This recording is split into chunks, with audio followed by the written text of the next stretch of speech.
সংসদ নাই আজকে, সংসদে যান। আমি মৌলভীবাজার যাব। আপনাদের এখানে কোনো কাজ নাই।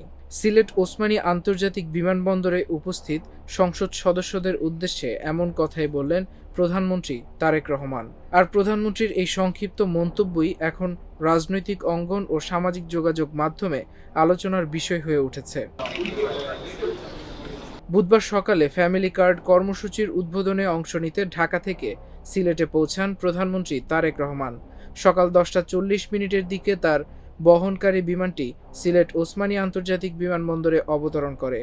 সেখানে তাকে স্বাগত জানাতে উপস্থিত ছিলেন প্রবাসী কল্যাণ মন্ত্রী আরিফুল হক চৌধুরী, সিলেট ও হবিগঞ্জের একাধিক সংসদ সদস্য, স্থানীয় প্রশাসনের কর্মকর্তাসহ বিএনপির নেতাকর্মীরা।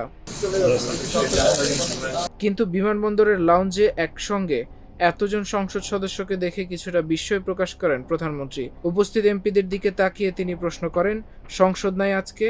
এরপর তিনি বলেন, সংসদে যান। আমি মৌলভীবাজার যাব। আপনাদের এখানে কোনো কাজ নেই, আপনারা সংসদে যান। প্রধানমন্ত্রীর এই মন্তব্যের পরপরই বিষয়টি উপস্থিতদের মধ্যে আলোচনার জন্ম দেয়। পরে তারা নির্দেশনা মেনে অনেক সংসদ সদস্য বিমানবন্দর ত্যাগ করেন।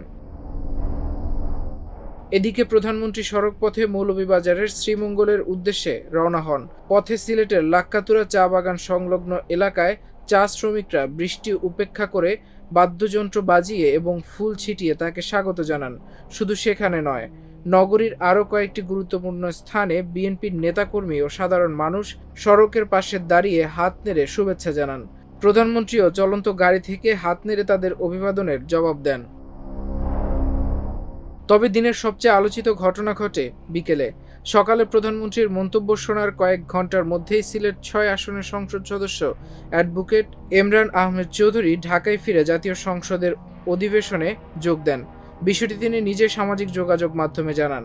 ফেসবুকে দেওয়া এক পোস্টে ইমরান আহমেদ চৌধুরী লেখেন, বিএনপির চেয়ারম্যান ও প্রধানমন্ত্রী তারেক রহমানকে বিমানবন্দরে স্বাগত জানানোর সময় তার নির্দেশনা পাওয়ার পরপরই তিনি ঢাকায় ফিরে সংসদে যোগ দেন। একই সঙ্গে তিনি উল্লেখ করেন, প্রধানমন্ত্রী তারেক রহমান সংসদকে শক্তিশালী করতে কাজ করছেন এবং সংসদীয় গণতন্ত্রকে সর্বোচ্চ গুরুত্ব দিচ্ছেন। প্রধানমন্ত্রীর এই মন্তব্য কেবল একটি তাৎক্ষণিক প্রতিক্রিয়া ছিল না, বরং এর মধ্যে তিনি সংসদ সদস্যের মূল দায়িত্বের কথা স্মরণ করিয়ে দিয়েছেন।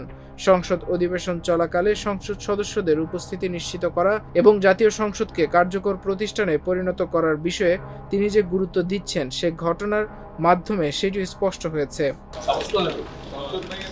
উল্লেখ্য, সিলেট সফরে প্রধানমন্ত্রী তারেক রহমান শ্রীমঙ্গলে ফ্যামিলি কার্ড বিতরণ কর্মসূচি উদ্বোধন করেন। পাশাপাশি জাম, কৃষ্ণচূড়া, আম ও নিম গাছের চারা রোপণ করেন। পরে মৌলভীবাজার সদরেও আরেকটি অনুষ্ঠানে অংশ নিয়ে ফ্যামিলি কার্ড বিতরণ কার্যক্রমে যোগ দেন।